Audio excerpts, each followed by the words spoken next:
Você sabe por que você não tem que se abaixar quando uma pessoa nobre passa na tua frente? Você não tem que se curvar perante o nobre? Quando um nobre passa, você sabe por que não existe nobre? Porque na Revolução Francesa o povo se revoltou e cortou a cabeça do rei, cortou a cabeça dos nobres na França. O povo se revoltou e cortou a cabeça desses filha da puta dos nobres. É por isso que hoje você, no Brasil ou no mundo inteiro, ninguém mais tem que se curvar quando um nobre passa. Porque teve a revolução e a cabeça dos nobres rolou. Por isso, agora eu pergunto pra você, você já esqueceu? O povo brasileiro é um povo esquecido? Eu vou só fazer uma lembrancinha, só para lembrar. Vocês lembram de quando o Brasil voltou à democracia depois da época da ditadura? Quando veio o José Sarney, que ele era acusado de desvio de verba. Ah, vou fazer um asfalto lá no Maranhão. Fazia o asfalto aonde? Na fazenda dele. José Sarney fazia o asfalto na fazenda dele. Ah, vou fazer uma ponte, aonde? Lá no Maranhão. Aonde? Na fazenda dele. Fazia uma ponte lá na fazenda dele. Eu já fui em fazenda de deputado que tem placa, tipo placa do DR, assim, a placa com o nome da mãe do deputado. Meu Deus, como a mãe do deputado não soube criar o filho da puta, né? Porque o filho da puta ainda rouba o dinheiro público, faz o asfalto na fazenda, bota a placa do DR, coloca o nome da placa, como o nome da mãe dele, e a mãe dele não dá os tapas no filho da puta. Né? Outra coisa é nepotismo. O José Sarney começou com os negócios de nepotismo, né? As filhas, o sobrinho, tudo com salário magnífico, com altos cargos do alto escalão. Depois sai o José Sarney, entra quem? Fernando Collor. Vocês esqueceram do PC Farias? Esqueceram do juiz Lalau, juiz ladrão, do PC Farias que acabou sendo morto depois para não abrir o bico, para não contar as coisas? Então, veio Fernando Collor, tinha aquele negócio do PC Farias. Depois saiu o Collor, entrou Itamar Franco, veio o escândalo dos anões do orçamento. Lembra dos anões do orçamento? Não, ninguém lembra. Que anões do orçamento? Que conversa de anões do orçamento? Ninguém lembra mais desse negócio. Anões do orçamento. Depois sai o Itamar Franco, entra o Fernando Henrique Cardoso. Deu dinheiro de caminhão para os deputados aprovar a venda das empresas estatais. A Vale do Rio Doce, a Companhia Ferroviária Nacional, todas as empresas estatais que o Fernando Henrique entregou para o mercado privado, ele deu caminhões e caminhões de dinheiro para os deputados aprovar. Ninguém lembra mais disso, que foram caminhões de dinheiro, né? Depois sai o Fernando Henrique Cardoso e entra o Lula. Governo 1, governo 2, tinha o tal do mensalão. Quem que lembra do mensalão? Ninguém nem sabe o que é mensalão. O mensalão é que o Lula, para aprovar as coisas que ele queria fazer no primeiro e no segundo mandato, ele dava uma mesada para os deputados. É isso, o mensalão era a mesada que o Lula dava para os deputados. Ah, o Lula queria fazer Bolsa Família. O que é deputado? O deputado não vai pedir Bolsa Família. O deputado quer que se foda-se os pobres. O deputado quer que foda-se que esses planos do Lula. Então os deputados pediam dinheiro por fora e o Lula dava. Então teve o mensalão no primeiro e no segundo mandato do Lula. O mensalão. Mesada que o Lula tinha que pagar para os deputados aprovar. Minha Casa, Minha Vida. Qualquer plano que o Lula viesse tinha que pagar para os deputados, senão os deputados não aprovavam. E isso já esquecemos, né? Depois veio a Dilma, que a Dilma veio a Lava Jato. A Lava Jato, que um monte de ladrão, um monte das empreiteiras, você vê os empreiteiros ladrão, roubando dinheiro da Petrobras, um monte de coisa. A refinaria de Passadenha, um monte de conversa fiada. Nunca deu bosta nenhuma, nunca deu nada. Depois tiraram a Dilma por pedaladas fiscais e botaram Michel Temer. E aí te pergunto, você lembra dessa imagem aqui?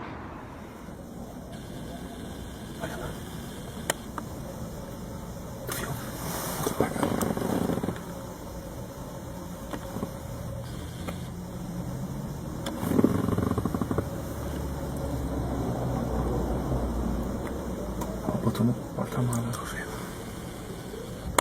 Táxi. Essa imagem passou na televisão, cara. Essa imagem tem na internet pra você baixar. Baixei na internet agora. É só procurar ali, assessor do Temer roubando mala de dinheiro. Pronto, tá na internet, é prova do crime. O que aconteceu? A polícia investigou, pegou o assessor do ex-presidente Michel Temer recebendo essa maleta aí com 500 mil reais. Era uma maleta dessa por semana, fazendo um total de 2 milhões por mês. Que o tal do Joesley Batista entregava pro Michel Temer favorecer as leis e aprovar as leis que interessava lá pro Joesley Batista. Esse Joesley Batista também gravou um áudio negociando a propina. O Temer e ele conversando, negociando o dinheiro que o Temer falou, tem que ficar pagando Eduardo Cunha. Estavam combinando as propinas. Aí o que aconteceu? Apesar desse vídeo ter passado na televisão, apesar do Joesley Batista ter gravado o áudio do Michel Temer combinando a propina, o juiz decidiu que não tem prova suficiente contra o Michel Temer e anulou o caso. Não tem prova suficiente contra o Michel Temer. Pegaram o assessor com a maleta de dinheiro, Prenderam o cara nesse dia. Perguntaram de quem que é esse dinheiro. O assessor falou, esse dinheiro é do Michel Temer. Por que você estava levando esse dinheiro do Michel Temer? Estava levando esse dinheiro porque o Joesley Batista entrega 500 mil reais toda semana. O Joesley Batista, daí a polícia pegou o tal do Joesley Batista. O Joesley Batista entregou o áudio. Aí o juiz disse que não tem prova porque essas provas aí não tinha mandato judicial para fazer essas provas, então essas provas não valem. Vocês se esqueceram disso, gente? Vocês esqueceram dessa bosta? Esqueceram disso? O Lula saiu da cadeia esses dias atrás. O Lula era criminoso ou era um homem santo, inocente, grande estatista que estava sofrendo uma perseguição na justiça? Ninguém sabe, ninguém viu. O Lula não foi inocentado, não provou sua inocência. Ah, o processo do Lula deveria ter corrido em São Paulo e não em Curitiba. Então o processo volta na estaca zero. O Lula não foi inocentado, o Lula não provou que é inocente. Mas o Lula também não pode ser julgado culpado porque a justiça do Brasil... Justiça no Brasil... Justiça no Brasil... Os juízes brasileiros não têm a moral, não têm a honra, não têm a honestidade necessária para serem caixa de mercado. Eles não têm honestidade para passar a compra no mercado, as compras do caixa do mercado não tem. Porque a maioria dos juízes recebe acima do teto constitucional. Tem uma lei lá na Constituição, ninguém pode receber de salário acima de X, de um valor X. A maioria dos juízes recebe acima desse valor. Por quê? Porque recebem auxílio para comprar paletó, auxílio para pagar aluguel tendo casa própria, auxílio para pagar escola particular para seus filhos, assistência médica infinita. Só falta botar um vale-gás para esse sem vergonha. Os juízes brasileiros dão um exemplo de como ser um cidadão fuleiro, como ser um estorvo para a sociedade brasileira. É por isso que essas provas que saíram na televisão, que todo mundo viu, não serviram contra o Michel Temer, porque os juízes brasileiros não têm a moral, a honra e principalmente a honestidade necessária para ocupar o cargo que eles ocupam. Por isso Michel Temer está solto, por isso José Sarney fez asfalto na sua fazenda, não deu nada, por isso os anões do orçamento encheram a burra de grana. É por isso que o pessoal do mensalão compensou. É por isso que vale a pena roubar no Brasil. É por isso que não tem esperança. Não há esperança, porque ontem mesmo no jornal acabou de passar uma notícia de mais 3 deputados pegos no esquema das emendas parlamentares. E esses esquemas jamais acabarão. Esses esquemas jamais, o Brasil jamais mudará enquanto não houver uma revolução. Agora que a gente refrescou a memória, agora que a gente lembrou dessas histórias, eu te pergunto, meu amigo. Vocês acham que todo esse dinheiro que o Lula está pagando em emenda para os deputados, que os deputados estão brigando para assumir com a grana, vocês acham que essas troças aí, com 6 mesinhos de governo de direito, esse negócio não acaba tudo? O Michel Temer, quando tiraram a Dilma, botaram o Michel Temer, em 6 mesinhos ali, ele acabou com o direito dos trabalhadores, tudo aqueles direitos que o PT tinha conseguido, aumento do salário mínimo, que as conversas... O Michel Temer acabou tudo com 6 meses. A reforma da Previdência passou também, tirou a aposentadoria de um monte de gente. Um monte de gente não pode mais se aposentar porque o Michel Temer governou por um tempinho. E vocês acham que essas obras que o governo do PT, que o Lula aí está pagando os deputados para aprovar, vocês acham que isso daí vale de alguma coisa? Assim que sair o Lula, não tem mais aumento real do salário mínimo. O Bolsonaro governou por 4 anos, era uma choradeira para aumentar o que o salário tinha perdido perante a inflação. Era uma choradeira quebrar as empresas para corrigir o salário mínimo, junto com a inflação, não corrigia. O salário mínimo foi diminuindo, até vinha o Lula de novo agora para aumentar. Então vocês acham que esse sistema funciona? Vocês acham que esse sistema vai dar certo algum dia? Vocês acham que todo esse dinheiro jogado no lixo, que vai para os deputados aprovar essas merdas que o PT faz, vocês acham que esse tipo de coisa que o PT faz dá resultado? Isso daí é 6 mesinhos, acabou-se, cara. Isso daí a hora que o Lula sair, acabou-se o aumento do salário mínimo. O Lula sair, acabou-se o desemprego no nível que está. Mas é claro que vai vir o petista abençoado, vai dizer não para sempre. Precisaremos eleger o nosso grande estadista, o Lula da Silva, para sempre será nosso presidente, porque se nós um dia perder ele presidente, nós vamos estar lascados. Palhaçada, gente. Por isso que eu estou fazendo esse vídeo agora de novo para reiterar os patriotas que estão presos, que foram presos no dia 8 de janeiro. Só os patriotas, certo? Que foram enganados, que acreditaram no movimento. Todo patriota, todo mundo que tem noção, que conhece a nossa história, que sabe como as coisas funcionam, sabe o jeito que é, sabe que essa democracia lixo do Brasil não funciona, sabe que esse esquema não dá certo, que jamais dará certo, que não adianta o Lula comprar voto de deputado para aprovar os Bolsa Família da vida, porque isso não vai resolver o problema. O Lula nunca mexeu no cerne da questão, nunca mexeu no problema. O Lula, eu pensava que depois dele ter sido preso do jeito que foi, ia mexer no judiciário. Ele é o presidente da República, não mexe no judiciário. Por quê? Por que o Lula não vai mexer no judiciário? Por que ele vai manter esse sistema da maneira com que sempre funcionou? Qual é o motivo da gente ficar na mão desse tipo de gente? Meu amigo brasileiro, meu amigo patriota, por que a gente tem que ficar na mão do Lula para que alguma migalha caia para o povo pobre que necessita?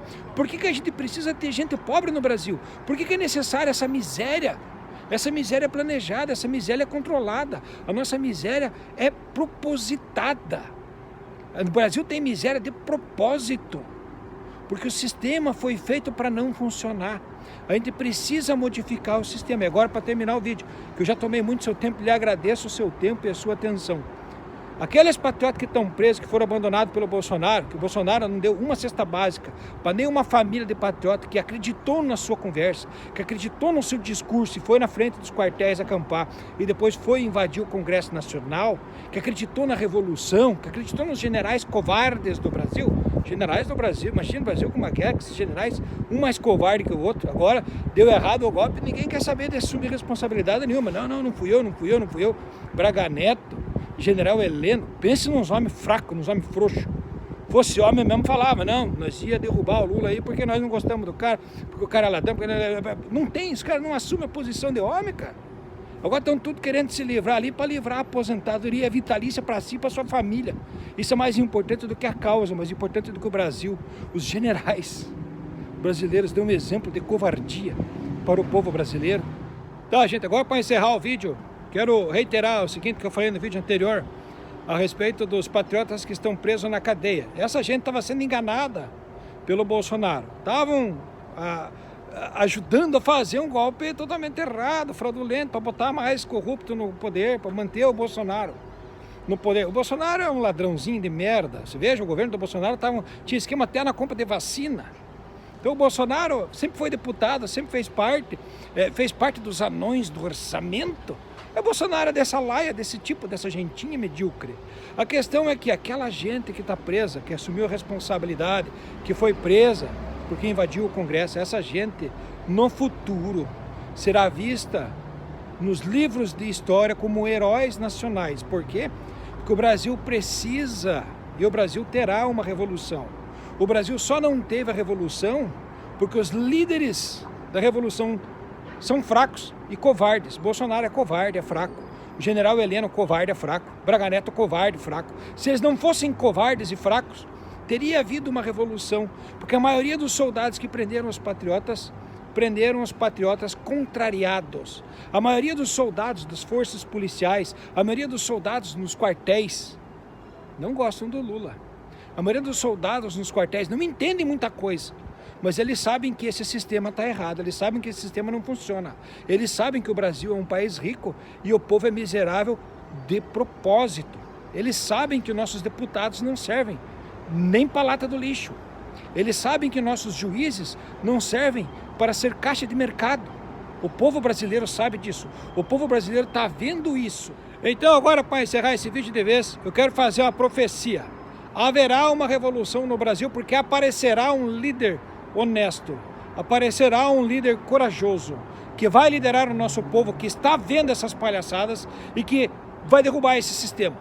Haverá um líder para fazer o que foi feito na Revolução Francesa. Haverá um líder e haverá uma revolução no Brasil. E esse sistema vai cair logo. Agora tenho dito. E agora? Eu fui.